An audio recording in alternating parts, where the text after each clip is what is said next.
ver alguns pios de pássaro cantando.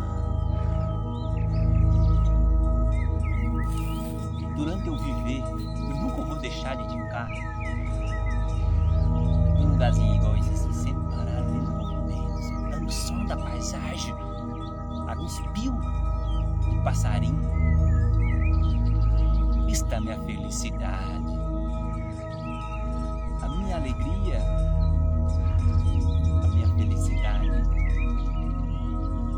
é poder refletir, sentir as obras do Senhor Deus Onipotente. A sua presença está em todo momento.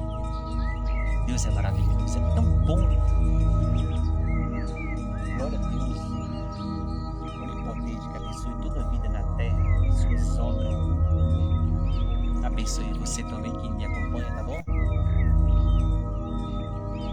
Tranquilidade. Para mim, a riqueza para mim, poder curtir um momento bom igual esse. Nem fazer aquilo, ganhar dinheiro, fazer aquilo é outra coisa, mas eu nunca vou esquecer de estar num momento igual esse. Para mim é um paraíso, para mim é uma riqueza. Bom Deus te abençoe. Entende o que eu falei?